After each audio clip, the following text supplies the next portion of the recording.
आज हम लोग मैथ का द्विघात समीकरण पढ़ेंगे। ठीक है, द्विघात समीकरण के बारे में कोई जानते हैं तो बता सकते हैं, बताइए। द्विघात समीकरण के बारे में कोई बता सकते हैं? द्विघात समीकरण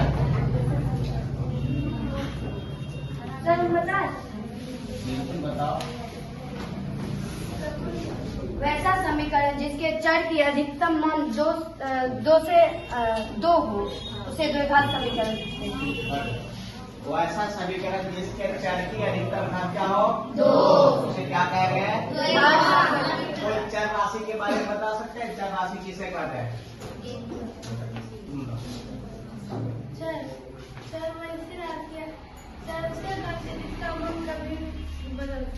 हाँ, उतर जाओ।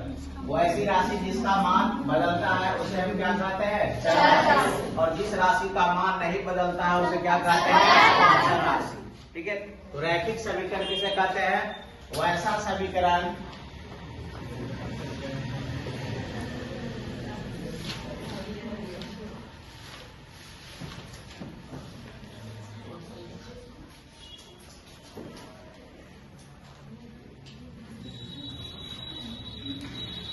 जिसके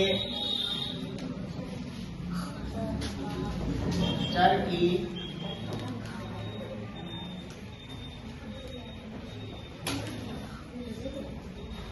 अधिकतम घात 2 हो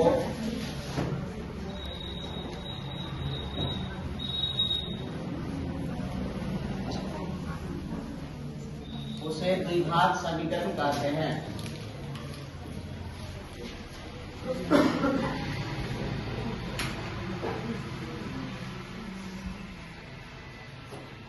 द्विघात समीकरण का मानक रूप होता है स्टैंडर्ड फॉर्म।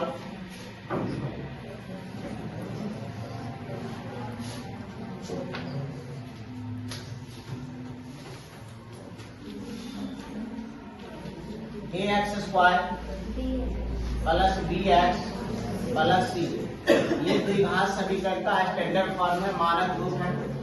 इसको हल करने के 3 तरीके हमारे पास हैं। द्विघात समीकरण के हल करने के 3 तरीके हैं। कौन कौन है, कोई बता सकते हैं? बताओ। गुणनखंड विधि। हाँ, पहला गुणनखंड, द्विघात सूत्र और गुणनखंड विधि। दूसरा द्विघात सूत्र। तीसरा पूर्ववर्ग।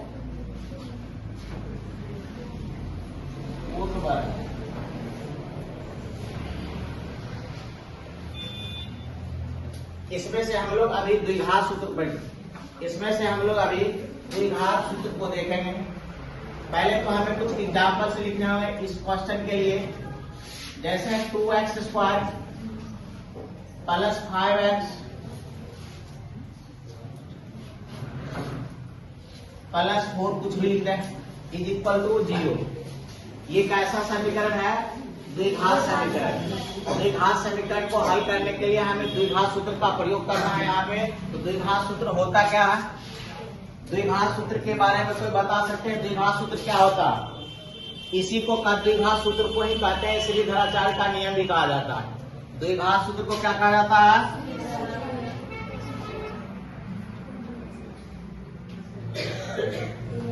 x इज इक्वल टू क्या होता है? -b plus minus √d upon में 2a। d बराबर क्या होता है? b square minus 4ac। यहाँ पे भी 3 कंडीशंस होते हैं। पहला कंडीशन क्या है? यदि d का मान 0 से बड़ा होगा तो इसकी प्रकृति कैसी होगी? वास्तविक और असमान। d का मान 0 से बड़ा होगा तो उसकी प्रकृति कैसी होगी? वास्तविक तथा असमान। दूसरा कंडीशन है d का मान क्या हो? 0 के बराबर।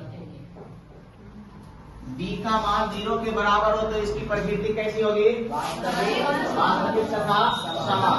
तीसरा कंडीशन है d का वैल्यू अगर 0 से क्या हो?